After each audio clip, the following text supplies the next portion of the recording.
Bueno, vamos a ver, yo no sé en qué momento Enrique de la Morena, muy buenos días, querido Enrique, ¿en qué momento dejó de decirse qué gordo y qué hermoso está este niño? A decir, este niño está un poco gordo. Exacto. Sí, pero ha claro. habido un momento cuando yo naciera, qué flaco está este niño, no qué mal comedor, Qué mal comedor. y qué gordo y qué hermoso está este niño. Ahora, y ahora, en cambio, la obesidad pues es infantil ahora está al a la revés. orden del día. Está a la orden del día. Y ha sido una mutación en no muchos años, ¿eh? No, exacto. Bueno, probablemente porque ahora toda la humanidad se alimenta. Sí, hombre, claro, sí. Y la que no se alimenta es por mala administración, pero no por falta de... Ahora la obesidad...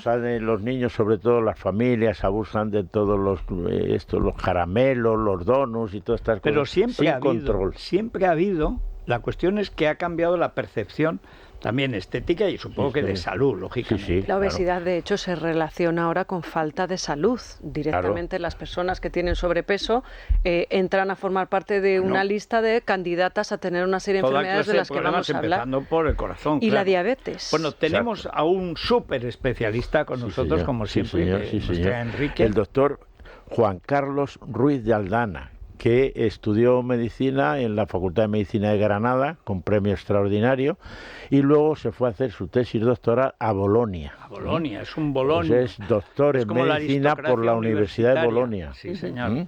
O sea que tenemos la suerte de tener... Pero no abogado, que no, son peligrosos. Médico, ¿no? Luego hizo la especialidad de aparato digestivo y cirugía general y se especializó más en la obesidad. Y ha estado, pues mira, en centros en Japón, en Estados Unidos, el hombre. O sea, la formación que tiene Juan Carlos es de número 1 del mundo. Bueno, pues ahora vamos a ver, doctor. Bueno, bienvenido, encantado de tenerle aquí. Muchas gracias. Buenos días. ¿Cómo ha visto cambiar también la percepción mundial primero de la gordura, después de la obesidad? ¿En qué momento se produce ese cambio, que es un cambio no solo de nombre, es un cambio de concepto, digamos? Los cursos dirán de paradigma. Pero bueno, para entendernos. ¿Y en qué momento se recurre a la cirugía? Porque esto de engordar, de la obesidad, etcétera, no es algo que con la voluntad la mayor parte de la gente puede con ella. ¿Cómo lo ha visto usted evolucionar? Y además, estando en distintos países, ¿cómo ha evolucionado? A ver, el término de la obesidad empieza a tener relevancia y repercusión cuando...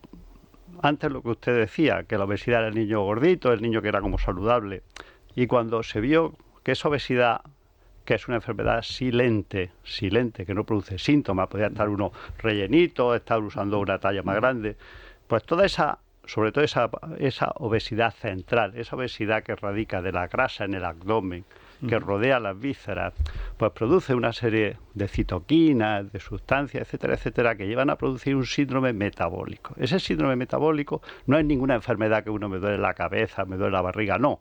Son el acúmulo de una serie de factores de riesgo, azúcar, aumento de insulina, diabetes, hipertensión. Uno es hipertenso pero no lo nota, a veces uno puede doler la cabeza, pero son suma de toda esa serie de factores que aumentan el riesgo cardiovascular 6 o 7 veces. Entonces decía, una enfermedad silente que actuando muchos años en este mundo de estrés, pues cuando debuta con una enfermedad cardiovascular, muy grave, con un ictus cerebral, con un infarto de miocardio, entonces empieza a ser tan relevante y se asocia a que es, curiosamente, pacientes con obesidad y sobre todo obesidad central, esa obesidad de la barriga que aumenta el perímetro abdominal. No tiene que ser eso que se llama obesidad mórbida, que ves esos, digamos que se desparraman en las fotos, ¿no? Esos son pacientes, claro, que ellos son pacientes muy graves, que tienen IMC muy altos y que tienen una vida muy complicada porque les cuesta trabajo viajar en un avión, sentarse en una silla, moverse, hacer su vida y aseo personal. A veces se dice que esos pacientes que son tan obesos, en cambio no tienen todo ese síndrome metabólico y por eso viven, porque si no sería incompatible con la vida. ¿Cómo es posible que gente que tiene 230 kilos, sin embargo, ahí está? Ahí está, es sorprendente y por eso se estudia. En cambio, pacientes que tienen obesidades no tan graves, menores, pero tienen este síndrome metabólico, son cuando uno ve que pacientes de 50 años, 40 años, pues le ha dado un infarto, lo ves en la UCI y ves que los pacientes ahora en la UCI y en los hospitales, pues necesitamos camas más grandes, ascensores más grandes, sillas más grandes, porque lamentablemente esto ya no solo pasa en Estados Unidos y en México, que son los sitios de obesidad por excelencia, es que ahora pasa en todos nuestros hospitales. ¿Qué factores, dos factores, el de la herencia y el de la alimentación, cuáles son los que en la investigación actual, siempre hablamos, bueno, se puede tener una idea general, pero al final la ciencia es la que investiga y deduce realmente esto es lo que pasa, esto es lo que no pasa? Antes nos comentaba la paradoja de que gente muy gorda vive y gente mucho menos gorda le da un infarto. El factor de herencia y el factor de alimentación, ¿qué parte tienen? Toda esta parte se ve muy bien y se estudia muy bien cuando hacemos un abordaje de este paciente obeso con este carácter multidisciplinar. Este carácter multidisciplinar, que es el que hacemos allí en el hospital donde yo trabajo, el hospital de Getafe, que está muy sensibilizado con el tema de la obesidad. Y claro, y ahí tenemos los valores que te aporta tanto el endocrino, te aporta el psicólogo, te aporta el psiquiatra, te aporta el internista, ¿no? Y se ve, por ejemplo, que los pacientes que operamos, que son obesos, 1 de cada 4 como mínimo, uno de los padres lo era. Incluso se había operado. 1 de cada 4. Y a veces son los 2 padres.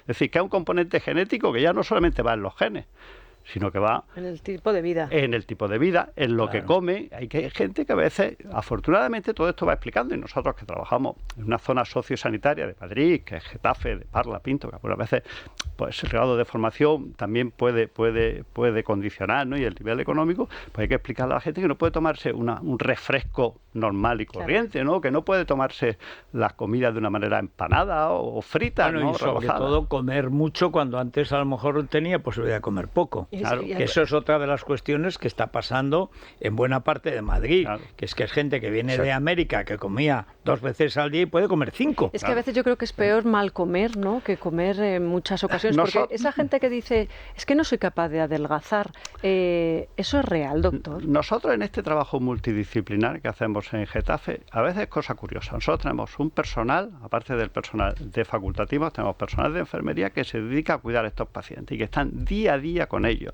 que se conocen lo que comen, con quién vive. Y a veces cuando le explican y te dice, doctor Ruiz Adana, es que este paciente me dice que ahora come más que antes, pero come mejor. También, claro. Es decir, a veces los pacientes te dicen comen más que antes, que empiezan en este proceso de preparación a la cirugía, pero en cambio comen mejor, porque comen ordenados, saben lo que comen, etcétera, etcétera. Y antes, pues a veces muy propio hispano, ¿no?, de desayunar poco, luego comer mucho y ya luego cenar, que ya no se controla uno. Y luego ya no parar nunca, y no digamos ya el resopón y en fin. ¿Y el tratamiento que lleváis? ¿La cirugía? Pues ¿cómo es la cirugía? Y déjenme preguntarle antes, porque estamos comentando que es casi una noticia de sociedad, lo del famoso Ozempic y el nuevo Ozempic, que dice que es 4 veces más poderoso. Si ya el otro había carestía en las farmacias, imagino que ahora habrá mercado negro y, lo que es peor, sucedáneos en Internet vendiéndose, que vete tú a saber si son placebos o son cosas malas, ¿no? Bueno, ya sabe también que hay pacientes que van a operarse a Turquía. Sí, que también tiene su aquel, ¿no? Pero y también a implantarse pelo, y luego pasa lo que pasa en los aviones, sí. Bueno, pero si es el pelo, pero si te cortan los intestinos y el estómago, pues la verdad es que es un tema complejo. Pero a ver, ¿qué hacemos nosotros y qué pasa con el Ozempic? Curiosamente, todas estas medicaciones se descubrieron y se han sintetizado artificialmente por los estudios hechos en pacientes bariátricos, pacientes operados. Los pacientes operados te decían, ¿por qué resulta que se opera en un paciente diabético y antes prácticamente de salir de hospital las cifras de azúcar en sangre se han normalizado? Y era antes de perder peso. Es decir, eso es porque se liberan una serie de sustancias que protegen de la diabetes. Entonces los laboratorios y todos estos centros de investigación que han hecho, vamos a producirlas. Que es lo que ha hecho este laboratorio, sobre todo, que está afincado en Dinamarca. Sí. Que si no fuera por esta medicación, ahora el PIB de Dinamarca estaría en recesión. Hasta ahí llegamos, ¿eh? O sea, hasta ahí llegamos. Entre las series de televisión, entre Borgen y Ozempic, han sacado adelante ese... Pues que hay que decir que es un país que tiene 5 millones de habitantes. Bueno, pero... Es que caben todos en Madrid y sobra Pinto, Getafe, Valdemoro y alrededores, ¿no? Correcto. Entonces, todas esas medicaciones sí ayudan y pueden ayudar en casos a lo mejor en que no está indicada la cirugía, por ejemplo, pacientes con síndrome de Down. Una pena a un paciente con un síndrome de Down que nos llega a la consulta y decirle que no lo podemos operar. Nosotros en este equipo multidisciplinar le explicamos a estos pacientes obesos que la obesidad es una enfermedad crónica incurable, que nosotros le podemos dar una herramienta muy potente, como aquí tenemos ordenadores, micrófonos, pero que hay que saber usarlo y que hay que usarlo de por vida, ¿no? Y de por vida, y entonces los resultados son muy buenos. ¿Hay vergüenza a la hora de acudir al médico de ver que si antes no le da el vulgar jamacuco, nadie se pone realmente en manos del médico? Es así. Lo está describiendo. A los pacientes, es curioso que a veces viene un paciente para una hernia o una cirugía menor y viene acompañado de padres, hermanos, familia. Y en cambio un paciente obeso viene solo y está sometido a un riesgo y a una operación que, aunque es muy segura, por vergüenza. Eso es como si fuera algo que tiene que ver con el sexo, ¿no? Con la disposición sexual algo así. La obesidad, se operan más mujeres que hombres, porque las mujeres al final están más concienciadas con el tema de la obesidad. El hombre cuando viene es cuando ha tenido lo que usted decía, un jamacuco. Sí. Entiéndase, un angor, una angina de pecho, un síncope, y le han dicho, aquí hay que ponerse las pilas, hay que perder peso de una manera drástica. ¿Cuándo hay que recurrir a la operación? Es decir, ¿cuál es el punto en el que ya no hay retorno y no podemos adelgazar con una dieta y con ejercicio? A ver, esto es lo que se hace en el equipo multidisciplinar, y yo estoy aquí en representación del equipo multidisciplinar de Getafe. Yo formo parte del equipo quirúrgico, pero yo no podría hacer los mismos resultados si no tengo al doctor Rosado como endocrino, a Anabel como enfermera, al psicólogo, al psiquiatra, etcétera, etcétera, ¿no? Entonces, cuando se ven que estos pacientes que llevan un proceso de ver primero si la dieta les funciona, a veces en determinados pacientes fármacos, a lo mejor no estos fármacos de los Ozempic y derivados, que son muy caros, pero hay otros. Y cuando ves que es un paciente comprometido, es decir, es como una paciente, antes hablaba con el doctor de la Morena, pues si le damos una beca, porque la cirugía es costosa, es muy buena, pero es costosa, pero si la vas a aprovechar, se la damos. Es decir, si es un paciente comprometido que sabe que la obesidad solo se va a curar si uno come poco y se mueve. Es decir, que ustedes como doctores le ayudan al que se tiene que operar a pagar el gasto que supone. Pero para que él tenga el beneficio, es decir, la cirugía por sí sola no es panacea, ¿no? No funciona. Es decir, si un paciente le reducimos el estómago, se lo derivamos al intestino, porque así come menos, tiene menos hambre, se sacia antes, pero se va y se toma un helado, o se bebe alcohol, no hemos hecho nada. Es decir, claro, esa beca costosa se la tenemos que dar a un paciente que sabe utilizarlo, lo mismo que una beca o cualquier subvención. Federico, hay que dársela a alguien que sepa utilizarlo. Antiguamente era mínimo 7, y si no, no pasabas de curso, porque es la prueba del aprovechamiento. Correcto. ¿Cómo es cómo ha evolucionado el paciente medio a lo largo de estos últimos años? Hombre, afortunadamente la información y la formación que hacemos, y desde este medio de comunicación como uno más, pues hace que los pacientes lo entiendan, ¿no? A mí me gusta siempre preguntarle a los pacientes y decirle, ¿tu estómago es igual que el mío? Paciente a lo mejor de 140 kilos, le pregunto, ¿tu estómago es el mismo que el mío? Muchos antes me decían, no, el mío es 4 veces más grande. No, el estómago son iguales. Es decir, que la obesidad no radica en el tamaño del estómago. El tamaño del estómago de todos los que estamos aquí sentados son todos iguales. Entonces la gente está más formada, la gente tiene más educación con la familia. El tema de los hijos y de los niños pequeños ha concienciado mucho a los padres de que tienen que estar más encima de ellos.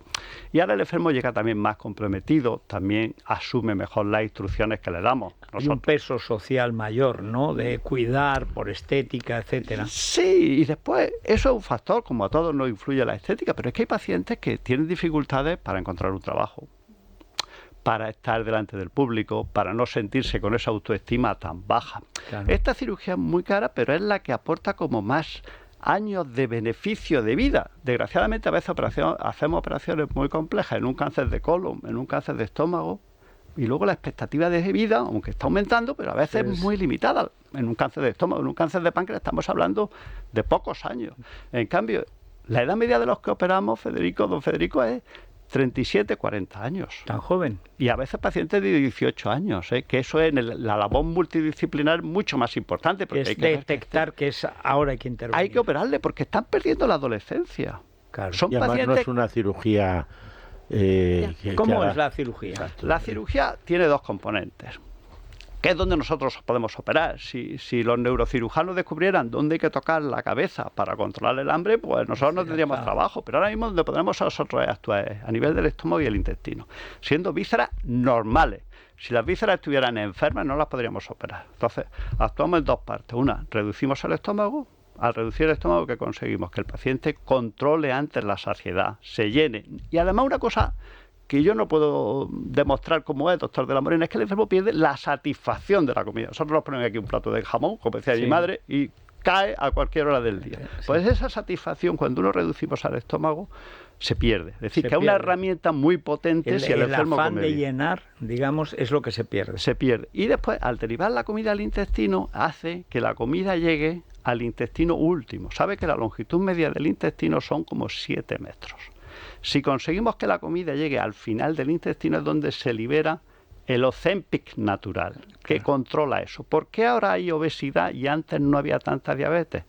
Antes lo que comíamos era comida más bruta, poco procesada. Hacía que la comida llegara a esas partes últimas del intestino. Y entonces el intestino liberaba todas esas sustancias, el Ozempic natural, para controlar la diabetes. Ahora, ¿qué hace? Que lo que nos comemos es tan procesado, tan refinado, que cuando lleva 2 metros de intestino, mucho azúcar, mucha sal, y ya ha desaparecido. No llega la señal inhibitoria al intestino distal, con lo que no se segrega actúa. Y no actúa. Entonces, nosotros al cortar el estómago y al derivar la comida, decía, para que pase la comida directamente al intestino, que por eso se llama bypass gástrico, porque bypassea el estómago, hace que se estimulen todas esas sustancias. Uno come poco, pero al final consigue que lleguen esas sustancias al intestino distal, aunque sean poco, pero van más rápido. A lo mejor es la primera vez en la vida que le pasa a ese enfermo. ¿En qué sentido? En el sentido de que antes no actuaba y ahora por primera vez empieza a actuar. Empiezan a actuar, claro. Entonces se liberan esas sustancias que hasta ahora es que decían, claro, como no llega la señal inhibitoria, es que el enfermo no comerá. Pues dale que te pego, dale que te pego. Ahora se estimula y por eso la diabetes se cura a las 15 días, en cuanto le da tiempo de sintetizar. Si es que una cosa realmente lo sabio que es el organismo cuando se le da lo que necesita. La buena educación. También es verdad. Bueno, muchísimas gracias. Ha sido interesantísimo, don Juan Carlos Ruiz de Aldana. Aldana, gracias. que me he equivocado yo, para ponerlo bien. Es Adana, sin Es que yo digo, he dicho Aldana porque Aldana es un poeta, Francisco de Aldana, poco conocido, de los grandes poetas de nuestro siglo de oro, que yo lo tengo en un altar. Pues Adana, pues Adana. Muchas gracias. Bueno, pero muchas gracias, Enrique, porque es más actual imposible. Exacto. Mira, Íñigo y Tamara, yo creo que se grabarán este podcast.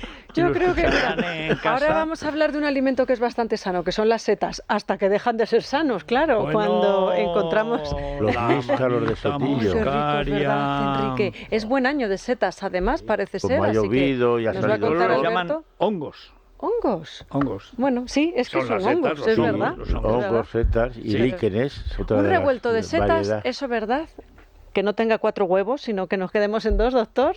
Es magnífico. Un buen plato. Los huevos son una fuente de proteínas y de todo estupendo. Muy grande. Bueno, pues después de la... Muchísimas gracias. Vamos a ver esto de las setas. Esas rojas. La manita faloides. La del